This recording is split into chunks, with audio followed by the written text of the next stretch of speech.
ఎలాగైనా విదేశాలకి వెళ్ళాలి, అక్కడ సెటిల్ అవ్వాలి, మంచిగా చదువుకోవాలి, డబ్బులు సంపాదించాలి, అదే మీ గోలా? మీరు డెస్పరేట్గా ఉన్నారా? అయితే తప్పకుండా ఈ వీడియో మీకోసమే. హార్డ్ రియాలిటీ లైవ్ ఎగ్జాంపుల్స్తో మిస్ అవ్వకుండా చూడండి. అసలు నేను యుఎస్ఏ నుంచి జాయినింగ్ ఇప్పుడు షిప్. నేనేం ఎక్స్పెక్ట్ చేశానంటే ఏదో కొంతమంది ఉంటారు అనుకున్నా, కానీ మనం చిన్నప్పుడు ఏదైనా పండగకి ఊరికి వెళ్తాం కదా, అందరు ఫ్యామిలీ వేసుకొని ఒకసారి మన చుట్టాల ఇంటికి వెళ్దాము అన్నట్టు. అమెరికా ఎలా అయిపోయిందంటే ప్రతి ఇంట్లో ఒకరు ఉన్నారు, అందరూ ఇలా పేరెంట్స్నైనా రప్పించుకోవడము. సో చాలామంది నేను ఓల్డ్ కపుల్ ఉంటారు కదా, వాళ్ళందరూ వీల్ చైర్స్ మీద, అంటే వాళ్ళకి అంత ఐడియా ఉండదు కాబట్టి ఆ ఆప్షన్ తోటి వాళ్ళకి ఆరోగ్యం సహకరించకపోయినా ఏదో కష్టపడి almost 28 hours 30 hours connecting flights తోటి జర్నీ చేసి, నిజంగా ఎవరైనా పేరెంట్స్కి హెల్త్ బాగాలేదు అంటే అక్కడి నుంచి వెళ్ళి ఇండియాకి వచ్చి వాళ్ళని చూడాలి. కానీ ఇప్పుడు విదేశాల్లో స్థిరపడిన వాళ్ళు వాళ్ళ పిల్లల్ని చూడడానికి హెల్త్ బాగాలేని పేరెంట్స్ని కూడా రప్పించుకుంటున్నారు. నేను ఇప్పుడు ఫ్లైట్ ఎక్కుతుంది మన హైదరాబాద్ నుంచి వెళ్ళి ఖతర్ దోహా నుంచి వెళ్ళి డల్లాస్ టెక్సస్ స్టేట్ యూఎస్ఏలో ఉన్న ఆ ప్లేస్కి వెళ్తుంది. అక్కడ నుంచి షిప్ ఎక్కడానికి ఇంకో పోర్ట్ కార్పస్ క్రిస్టీకి వెళ్తుంది అనమాట. సో ఏదైతే నేను ఎక్కుతున్న ఫ్లైట్ ఉందో ఆల్మోస్ట్ 90% మన తెలుగు వాళ్ళు, ఎలాగో హైదరాబాద్ నుంచి స్టార్ట్ అవుతుంది కాబట్టి ఇక టెక్సస్ డెల్లాస్ అంటే అక్కడ చాలామంది తెలుగు వాళ్ళు ఉంటారనమాట. సో వాళ్ళందరూ అలా వెళ్తుంటే నిజంగా నాకే ఆశ్చర్యం వేసింది. ఇక్కడ ఇంకో విశేషం ఏంటంటే మన తెలుగు వాళ్ళు ఎక్కువ ఖతర్ ఇలా గల్ఫ్ కంట్రీస్లో కూడా చాలా తక్కువ డబ్బులు వచ్చినా కానీ ఫ్యామిలీకి దూరంగా వెళ్ళి అక్కడ కష్టపడతారనమాట. అప్పుడప్పుడు బెహ్రెయిన్ లాంటి కంట్రీస్లో టెంపరేచర్స్ 50 పైన ఉన్నా కానీ చిన్న చిన్న కంటైనర్స్లో వాళ్ళు ఉంటూ నిజంగా వాళ్ళని చూస్తే బాధ అనిపిస్తుంది, ఫ్యామిలీ కోసం ఎంత కష్టపడుతున్నారా అని చెప్పి. సో ఖతర్లో దిగే వాళ్ళు కూడా చాలామంది ఉన్నారు. గల్ఫ్ కంట్రీస్ వాళ్ళ కష్టాలు అయితే ఇంకా చెప్పడానికి మాటలు చాలవు. నేను షిప్లో వర్క్ చేస్తాను కాబట్టి మా షిప్ ఆయిల్ ట్యాంకరు. సో ఎక్కువ గల్ఫ్ కంట్రీస్ కూడా డిశ్చార్జింగ్కి లోడింగ్కి వెళ్తుంది అనమాట. సో అక్కడ కొందరు ఇండియన్స్ మా షిప్ మీదకి వచ్చినప్పుడు వాళ్ళ దగ్గర నుంచి వెళ్ళి విన్న ఇన్ఫర్మేషన్, వాళ్ళు చెప్తున్న వాళ్ళ అనుభవాలు వింటే మాత్రం పాపం అనిపిస్తుంది. అంటే ఒక చిన్న రూమ్లో ఒక 10 మంది ఉంటూ ఆఖరికి తిండి కూడా మంచిగా ఉంటుందో ఉండదో తెలియదు. సంవత్సరానికి నాకు తెలిసి ఒక నెల రోజులు లీవ్ దొరికితే మళ్ళీ ఇండియాకి వచ్చి ఒక 11 months మళ్ళీ వర్క్ చేయడం. అంటే ఇంటి వాళ్ళతోటి చాలా తక్కువ స్పెండ్ చేసిన వాళ్ళు మంచిగా ఉండాలని చెప్పి వీళ్ళు పడే కష్టాలు మాత్రం నిజంగా దారుణంగా ఉన్నారు. మన పిల్లల పెరుగుతూ ఉన్న వాళ్ళ స్కిన్ ఒక pH బ్యాలెన్స్ కూడా చేంజ్ అవుతూ ఉంటుంది, పెరుగుతుంటుంది కదా. సో అలాంటప్పుడు వాళ్ళు యూజ్ చేసే క్లోత్స్ కూడా మనం చాలా నీట్గా వాష్ చేయాలి. సో దట్ ఆ pH బ్యాలెన్స్, మనం క్లోత్స్కి యూజ్ చేసే డిటర్జెంట్ అండ్ వాళ్ళ స్కిన్ ఉన్న pH బ్యాలెన్స్ రెండు బ్యాలెన్స్ అయ్యేలా చూసుకోవాలి. సో అలానే కాకుండా వాళ్ళు వేసుకునే క్లోత్స్ కూడా చాలా నీట్ ఉండాలి, హైజీన్ ఉండాలి. మనం యూజ్ చేసే డిటర్జెంట్ వాళ్ళకి యూజ్ చేస్తే వర్కౌట్ అవ్వదు కదా వాళ్ళ pH బ్యాలెన్స్కి. అండ్ సమ్టైమ్స్ వాళ్ళకి స్కిన్ ఇష్యూస్ అండ్ ఎలర్జీస్ కూడా వస్తాయి. సో వాళ్ళకి సంబంధించిన డిటర్జెంట్ యూజ్ చేస్తేనే కదా బాగుంటుంది. అండ్ లవ్ వాళ్ళది బేబీ లిక్విడ్ డిటర్జెంట్ యూజ్ చేద్దామని చెప్పేసి అందుకని నేను లవ్ వాళ్ళది baby design for baby skin, at the same time protects వాళ్ళ స్కిన్ని కూడా ప్రొటెక్ట్ చేస్తుంది. అండ్ దీంట్లో క్యాటియానిక్ సాఫ్ట్నింగ్ టెక్నాలజీ ఉండడం వల్ల వాళ్ళ క్లోత్స్ అనేది నార్మల్ అండ్ జెంటిల్గా ఉంటాయి అనమాట. అంటే హార్ష్ గట్టిగా అవ్వడము. Dermatologically tested and approved by the doctors. పిల్లలకి యూజ్ చేయొచ్చు మనం.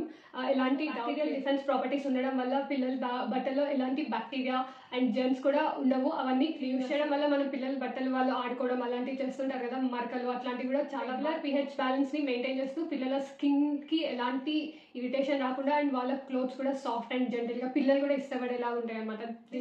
విత్ అలోవెరా సో దట్ పిల్లలకి ఆ సాఫ్ట్నెస్ అనేది బట్టల్లో తెలుస్తూనే బాగుంటుంది కదా. సో దానివల్ల జెర్మ్స్ నుంచి కూడా protect. Paraben and fluorescence chemical free అనమాట. దీంట్లో ఎలాంటి కెమికల్స్ యూజ్ చేయలేదు. అండ్ ఇది వచ్చేసి IFRA సర్టిఫైడ్ ఫ్రేగ్రెన్స్ అనమాట. దీని స్మెల్ వల్ల మనకి ఏమైనా బ్రీతింగ్ ఇష్యూస్ వస్తాయన్న ప్రాబ్లం అండ్ డౌట్ ఉంటుంది మనకి. అట్లాంటివి ఏవీ లేదు. నిజంగా ఇది అప్రూవ్డ్. నేను యూజ్ చేస్తున్నాను మా పాపకి, చాలా బాగుంది. చూడండి యూసెస్ చూపిస్తున్నాను. ఇప్పుడు నేను హ్యాండ్ వాష్కి లిక్విడ్ వేసుకొని దాంట్లో సోక్ చేసుకుంటున్నా. అండ్ నెక్స్ట్ వచ్చేసి ఇది మిషన్ వాష్కి ఒక 30 ml వేసుకొని గార్మెంట్స్ ఆల్రెడీ వేసాయి, ఇప్పుడు ఆన్ చేసేసి. Biodegradable and environmental friendly. And ఇది వచ్చేసి మనకి రిఫిల్ ప్యాక్ 500 ml 1 liter ప్యాక్స్లో ఉన్నాయి మనకి. అండ్ మనం హ్యాండ్ వాష్ చేస్తే ఒక 10-20 ml యూజ్ చేస్తే ఒక 5 to 8 క్లోత్స్ వరకు గార్మెంట్స్ యూజ్ చేయొచ్చు పిల్లల్ని. అదే మిషన్ వాష్ అనుకోండి, ఒక 30 ml యూజ్ చేస్తే 8 to 10 గార్మెంట్స్ వరకు మనం వాష్ చేసుకోవచ్చు అనమాట.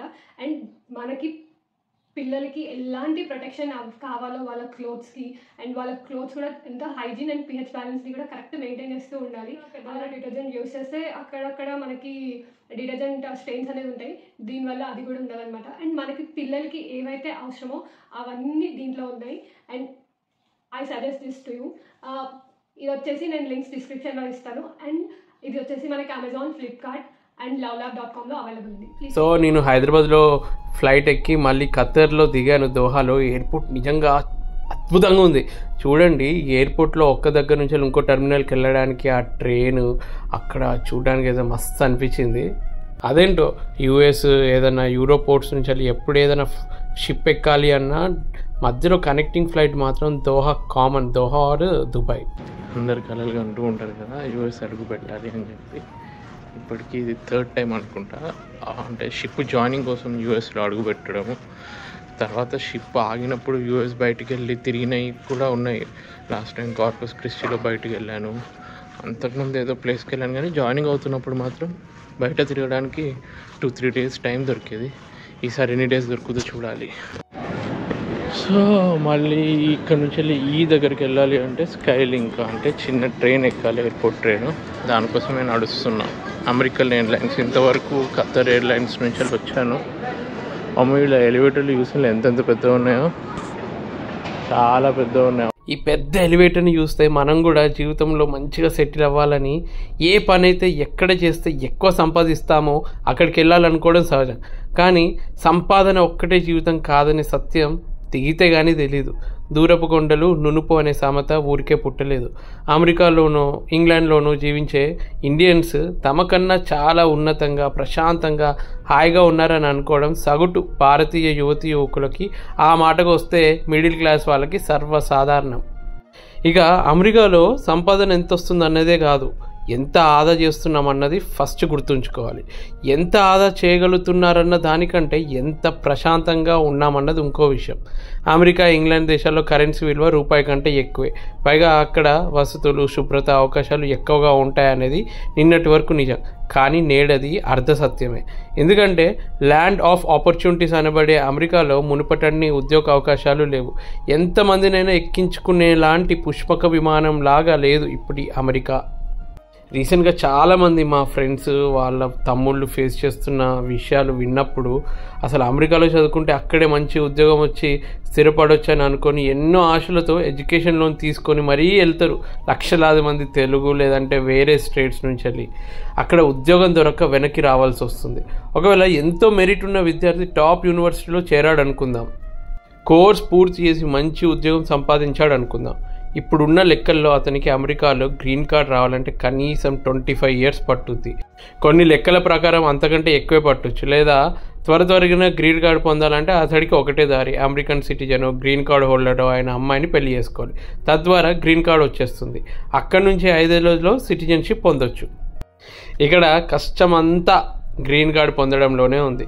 పోనీ ఎలాగో అలా గ్రీన్ కార్డ్ పొందినా పైన చెప్పుకున్న హై మెరిట్ విద్యార్థి టాప్ కంపెనీలో మంచి వేతనం తీసుకుంటున్నట్టయితే బాగానే సేవ్ చేసుకోవచ్చు.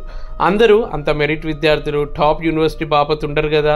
ఏదో యూనివర్సిటీలో ఎంఎస్ చేసిన వారితో అధిక శాతం మందికి ఉద్యోగాలే రావు. వచ్చినా ఆ జీతాలతో ఏమీ సేవ్ చేయలేరు. అరే మాటల్లో ఖతర్, దోహా నుంచి వెళ్ళి డల్లాస్ యుఎస్లో అడుగు పెట్టాను. ఆహా, ఒకప్పుడు అమెరికా అంటే ఏదో రేంజ్ అనుకునే వాళ్ళం. ఇప్పుడు అంత సీన్ లేదు. ప్రస్తుతం డెమోక్రటిక్ పార్టీ ఏలుతున్న రాష్ట్రాలన్నీ ఇల్లీగల్ మైగ్రెంట్స్తో నిండిపోతున్నాయి. మెక్సికో నుంచి రోజుకి 10,000 మంది అక్రమంగా అమెరికాలో చొరబడి జీవిస్తున్నారన్నది ఒక అంచనా. ఇక డ్రగ్స్ని లీగలైజ్ చేయడంలో క్రైమ్ రేట్ పెరిగింది. గన్ కల్చర్ ఉన్న ఈ దేశంలో డ్రగ్స్ తీసుకొని ఎప్పుడు ఎవరిపై పైశాచికంగా ఎవరిని కాలుస్తాడో తెలియని పరిస్థితి. మొన్న ట్రంప్ మీదనే దారుణంగా అటాక్ జరిగింది.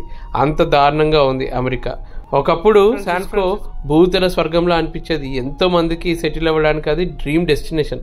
కానీ ఇప్పుడు అలా లేదు. పబ్లిక్గా టాయిలెట్లు పోవడము, డ్రగ్ సేవిస్తున్న జనంతో చిరాకు తెప్పిస్తుంది.